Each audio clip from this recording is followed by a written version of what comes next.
Before I call the honourable member for Dunkley, I remind the House that this is the honourable member's first speech, and I ask the House to extend to him the usual courtesies. The member for Dunkley. Thank you, Mr Speaker. I am privileged and humbled to stand here today as the new member for Dunkley. My role is to serve the people of Dunkley, and I thank them for placing their trust in me. I have a great example of service to live up to, a giant in personality, positivity, passion and persistence. I acknowledge and thank the Honourable Bruce Bilson, who achieved great things for Dunkley, small business and Veterans Affairs. I will work hard carrying on this tradition with my dedication to being capable, compassionate and committed. Mr Speaker, you have heard this many times in the House before. Dunkley is the Riviera of Melbourne. From a breathtaking coastline to forest reserves, from wetlands to winding creeks, from cosmopolitan cafes to sculptures and wineries, from fantastic schools to innovative businesses, Dunkley has the best of the city, the country and the coast. Like many locals, my wife Grace and daughter Yasmin and I made it our home. We have a wonderful future ahead of us. We have the highest economic growth of any Victorian electorate. We are the gateway to the Mornington Peninsula. We are a transport, health and education hub. We will continue going forward by investing in the local economy, community and environment. Dunkley is also incredibly diverse for only 140 square kilometres. Great disparities and differences exist in the environment, demographics and socio-economics, bringing both challenges and opportunities. I am up for that challenge because my family's story is also that of Dunkley's people. It is a story of the city and the country, one of struggle and disadvantage, but also one of hard work, creating opportunity for future generations. Ours is a story that shaped my Liberal beliefs, which I will outline today. I am a Liberal because I believe in equality of opportunity and reward for effort. All people deserve a fair go to achieve their best, irrespective of background. I say this as my own family comes from humble beginnings. My dad Barry was born in Mildura to Les and Dawn. Grandma Dawn was a country girl from a farm in Carwarp, while Grandpa Les was from the city. Tragically, Dawn died at 23 when Dad was just 3. He was sent to live with relatives in Croydon. His baby sister Glenda, having a brain injury, was sent to Kew Cottages and St Nicholas, dying at 14. Grandpa remarried and Dad moved home at 7, settling in Bayswater. Dad went to Bayswater High and at 16 started in the army at Balcombe, following on from Grandpa, who served at HMAS Cerberus, both on the Mornington Peninsula. My mum Debbie was born in Jeparit, birthplace of the Liberal Party founder Sir Robert Menzies, to Bob and Pat. Grandpa Bob was from the country, while Nana Pat was from the city. Mum lived at the farm in Alum. Following their divorce, at 4, Mum moved with Nana and her siblings to the city. When Nana later remarried, Mum moved to Bayswater. Like Dad, Mum also went to Bayswater High, through which they met. Mum and Dad bought their first home in Kilsyth. They worked hard. Mum was a legal secretary and a ballet teacher. Dad first worked as a mechanic in Ringwood, then a courier, a workshop foreman and a vacuum cleaner salesman. Then I was born at Mitcham Hospital, soon joined by my sister Sarah. Dad then worked in real estate as a mechanic, a cleaner and in insurance and investment, while also completing his HSC. We moved to Horsham when I was 4, when Dad started his career as a financial planner, where my siblings Katrina and Lee were born. Dad eventually set up his own business and, while the early years were tough, he worked hard to achieve success to give us a chance. Like my family, Dunkley locals are hard-working and aspirational, wanting the best for themselves and their families. That's why I believe in equality of opportunity. Education is one path to opportunity. On the upside, deferred tertiary fees mean a person can enter a course irrespective of cost. However, a child's circumstances still largely govern their chance of school and tertiary success. Statistically in Dunkley, there are great extremes, with disadvantaged areas having the lowest levels of childhood literacy and numeracy and advantaged areas the opposite. For families struggling to survive, books are often unaffordable. When these children start primary school, they are already behind, particularly with cognitive development peaking between 0 to 5. Return on investment in preschool education is greater than at all other stages, with estimates of 162% Australian GDP growth just by bringing lower-performing primary schools up to average. In Dunkley, 123 Read to Me is tackling this issue by delivering free books to those who need them. They are joined by other local organisations such as That's the Thing About Fishing, Rotary, Lions and Legacy in creating opportunities. Disadvantage also continues in schools, with state-level zoning distorting house prices, governing school choice due to housing affordability, reducing school competition and lowering social mobility. I am also a Liberal because I believe we should govern for the outer suburbs and the country, not just the inner city. Yeah. These communities often face problems with transport infrastructure, health, education and other services. Lack of transport investment has resulted in smaller towns declining and industry shifting to urban centres. I experienced this growing up in Horsham and Matoa, such as when the local passenger train service was closed.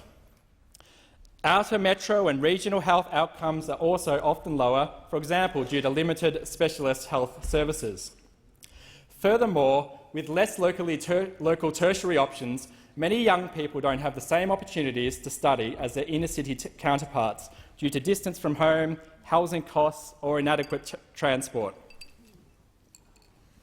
As a country lad myself, I strived to create opportunities, working as a paperboy from 11, cleaning the swimming pool, working at a servo and the local supermarket.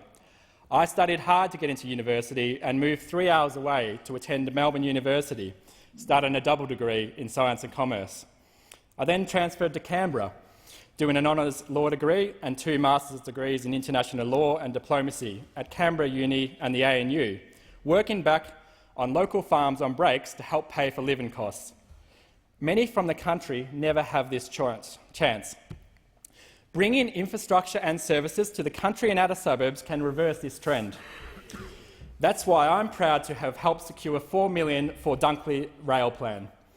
This plans the electrification and duplication of the Frankston to Baxter rail line to enable metro rail services to stations at Frankston Hospital, Monash University Peninsula Campus, Langwarrin and Baxter. It also plans a 3rd track between Frankston and Melbourne for express rail. This investment will attract industry, create jobs, connect communities and increase local education and health access. It will mean people are more likely to live, study, work and build relationships in Dunkley. $6 million secured for public access to MRI at Frankston Hospital will also improve Dunkley's health hub status. Locally, we should also develop the Port of Hastings, build a major airport, consider inter-hub rail connections between Frankston, Cranbourne and Dandenong, investigate Bayside ferry services to the CBD and build a convention centre. More broadly, we must invest in freight and passenger rail to all key outer metro and regional centres, whether it be Baxter or Mildura, easing pressure on inner suburbs by creating a polycentric Melbourne and a state of cities. I am a Liberal because I believe in parliamentary democracy, the best system developed for a free people. Paraphrasing Sir Winston Churchill, democracy is the worst form of government, except for all the rest. Strong democracy must be nurtured and enhanced, as Australia did with reforms such as secret ballots at elections. I support further democratic reforms, such as introducing full optional preferential voting for the House, eliminating above-the-line voting in the Senate combined with full optional preferential voting, introducing a none-of-the-above voting option, changing the Constitution to allow for maximum 4-year terms, considering electronic voting at elections and in Parliament, and considering a secret ballot in Parliament. Democracy also requires an informed, educated and engaged constituency, checks and balances and trust. On this point, I will start off with a dose of reality. Australians are fed up with politics and politicians.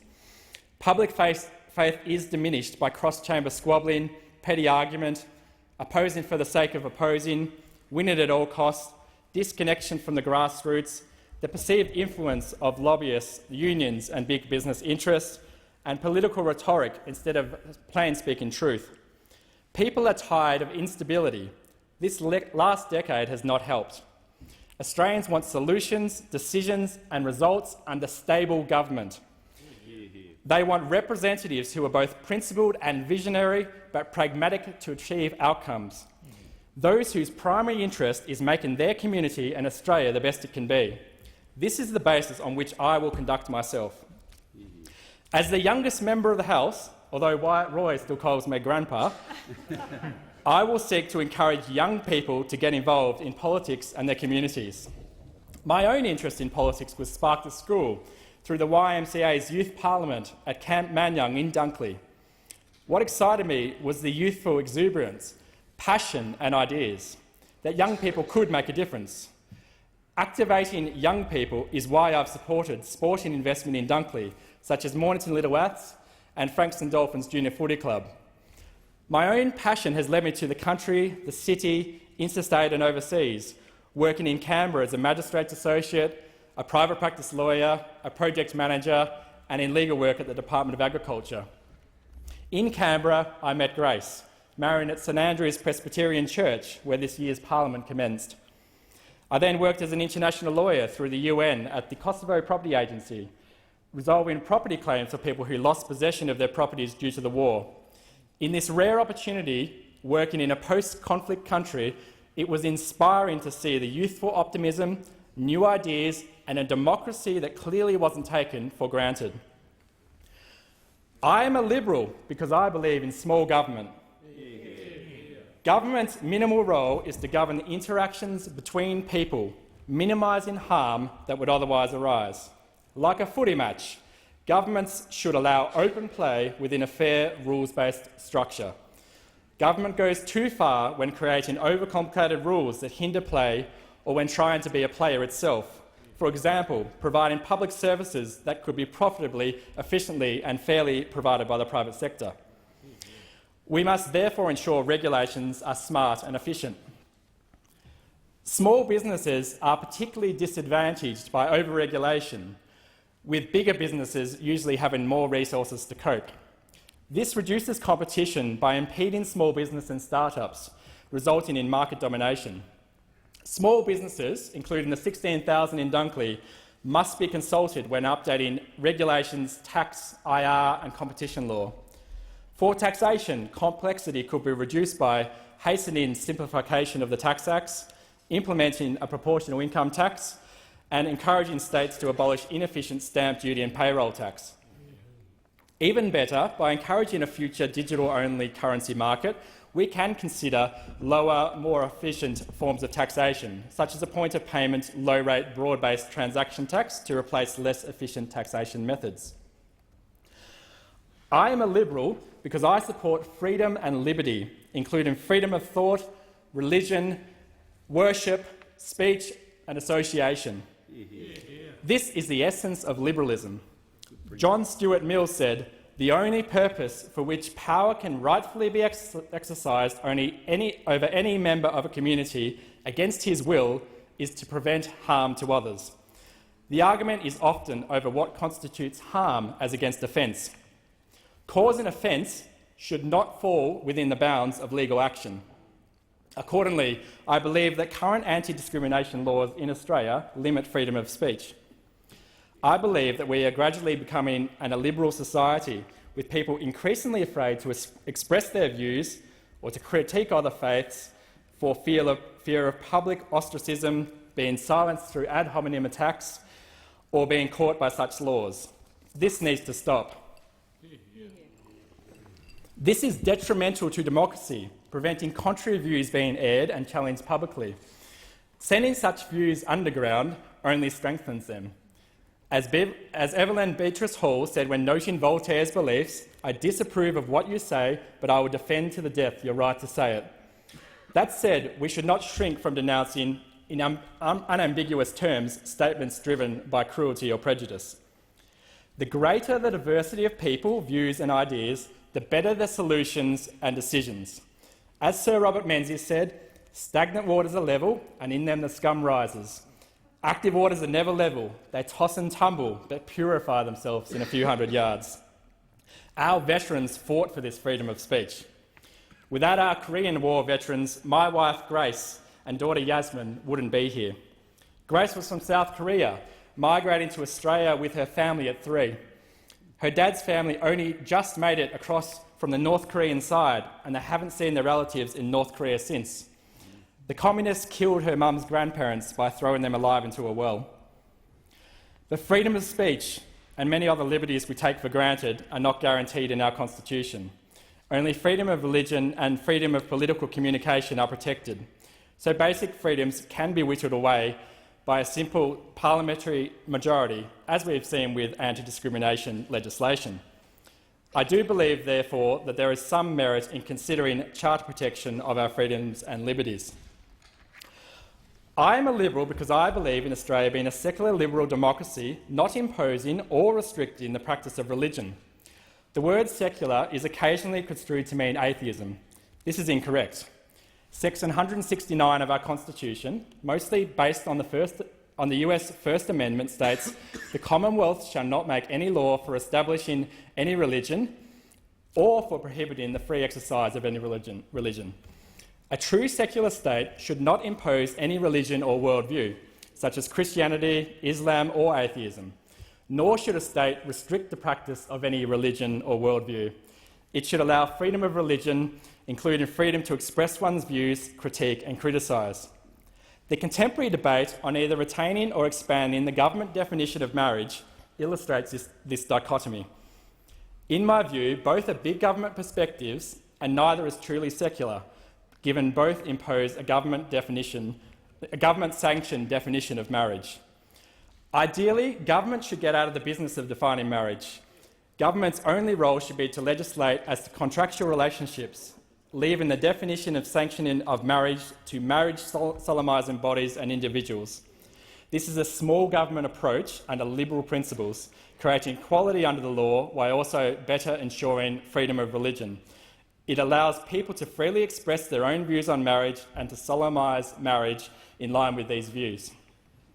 Liberal Enlightenment principles must be advocated consistently at home and with other states in not imposing or restricting religion. As Maximilian II said, "God alone rules the consciences of men, man only rules man." For example, we should oppose laws forcing women to wear the veil and, equally, oppose women being restricted by law from wearing the bikini, as long as it is their own choice. Such laws are contrary to true secular liberal democracy. I am a Liberal because I support economic growth and the creation of wealth. Wealth and prosperity comes by producing more of something others want. Optimising the 3 Ps, population, participation and productivity, is key to encouraging economic growth. We must ensure an optimal working-age population to support the young, the elderly, the disabled and others who cannot support themselves. But the ratio of the working-age population compared with the young and the elderly continues to fall. After 2050, 5%, or nearly 2 million Australians, will be 85 and over. The proportion of those aged 65 and over will also double. With a fertility rate sitting at about 1.9, below the replacement rate of 2.1, maintaining an optimal working-age population requires either a higher birth rate and/or immigration. This optimal population structure, combined with productivity improvements and increased workforce participation, will help guarantee Australia's continued prosperity. Lastly, I am a Liberal because I believe Australia should play a constructive role in the pursuit and maintenance of international peace. We are part of an interconnected and complex world where Australia's actions impact locally and overseas. Internationally, we must encourage free trade and, over time, greater freedom of movement, thus creating wealth and reducing global poverty. With a growing middle class in Asia looking for high-quality goods and services, Australia stands to benefit, particularly in growth areas like tourism, international education, gas, wealth management and agribusiness. Through my experiences as CEO of Mildura Development Corporation, responsible for economic development of 48,000 square kilometres with 3 billion gross regional product, and running my own small business, I am a firm believer that our quality, clean, green agricultural exports will both feed Australia's prosperity and the world's population. We must also assist migrants, refugees and asylum seekers to integrate into Australia. As a new Australian, having immigrated from South Korea, Grace and her family settled in Blacktown. Her parents worked hard to provide for the family, with Grace and her sister Kathy having now both achieved success. Integration, though, is a two-way street. It is important that people can retain elements of their own cultures, while we also develop a shared Australian culture by being mutually open, interacting, adapting and taking each other's best ideas. We must also avoid ethnocentrism, cultural relativism and extreme political correctness. For example, some people say that Islamist terrorism has nothing to do with Islam. I understand the sincerity of such beliefs held by the majority of law-abiding Muslims, for whom Islamist terrorist attacks are un-Islamic and therefore committed by people they see as not real Muslims. But this argument is problematic. The fact is that Islamist terrorists see themselves as Muslim, relying on their own extreme interpretations of Islam to justify their actions, much as the Crusaders justify their actions on extreme interpretations of Christianity. These terrorists see those Muslims who do not share their convictions as not real Muslims and thus targets to be killed. Their own incorrect understanding of Islam must therefore be tackled within the prism of Islam, particularly through early intervention.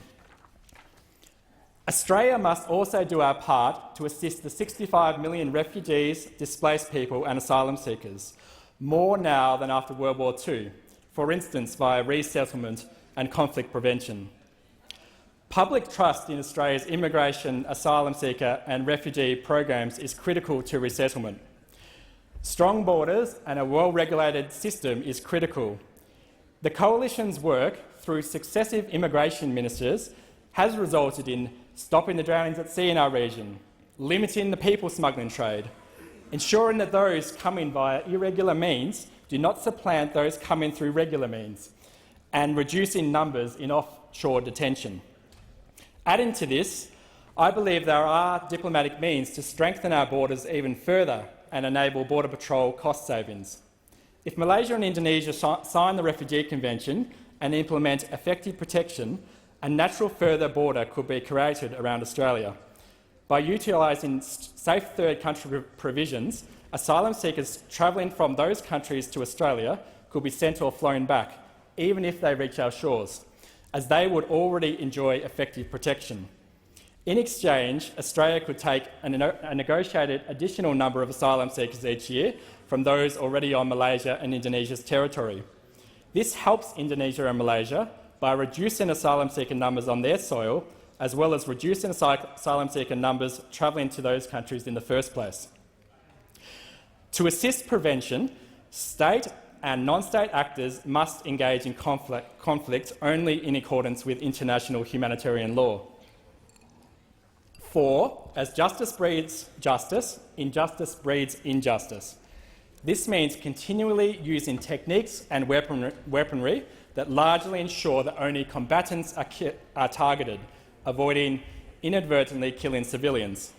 If civilians are killed and there is no avenue to achieve justice, this only helps feed the ranks of our enemy. Federalism and union between and within states can also help avoid conflict, whether one looks to Australia, the US, Germany or elsewhere. But union should come voluntarily, under self-determination, being ideally democratic, promoting subsidiarity and enabling uniformity but not centrality. These are some of the key principles why I am a Liberal, which will guide my decisions for Dunkley and Australia. I'd like to end by thanking all those who helped in my campaign. To Barry McMillan for believing in me from the beginning. To local federal and state MPs who helped, in particular Neil Burgess, Greg Hunt and David Morris. To the Honourable Michael Ronaldson, my former boss, for your mentorship and support.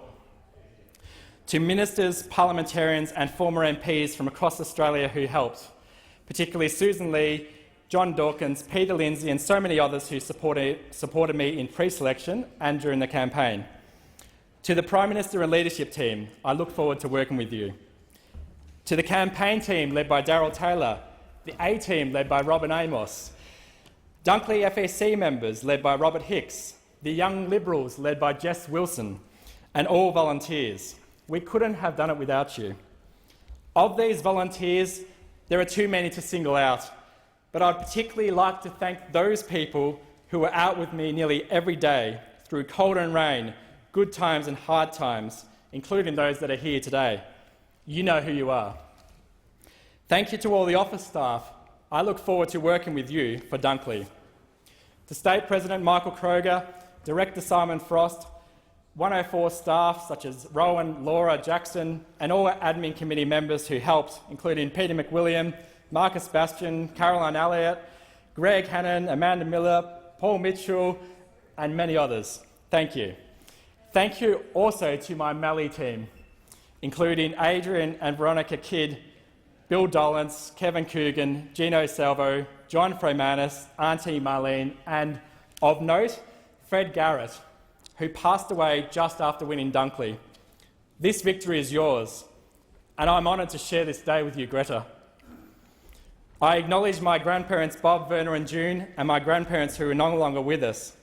Nana Pat, you passed away last year, but election day fell on your birthday. Your spirit lives on. Nana was proud of being the daughter of a Sharon, the inventors of the football and the co-founders of Collingwood. Our daughter carries Patricia as our middle name, and I'll make sure she too bags for the pies. Oh, you're doing so well. Thank you to all my extended family, friends and teachers who helped on election day and supported me from Melbourne, Mildura, Horsham and elsewhere. In particular, to Christian Mitchell in Frankston, you helped me beyond measure. To Jeff, Cole, John, Kay, Kim, Leonie, Ali, Ben, James, Grant, Rob Smith, Professor William Marley and many others. To Grace's family, Justin and Sarah, Kathy and Jai, and Grace's grandparents and relatives in Korea. Songwon Haejul Shoso, 감사합니다. To my parents, Barry and Debbie, my siblings Sarah, Katrina and Lee and their partners, who have been ever supportive since I was born. To my wonderful wife Grace and daughter Yasmin, you're my rock and sacrificed so much to achieve this dream. Thank you. Finally, thank you to God for your continuous guidance over my life. Thank you, Mr. Speaker.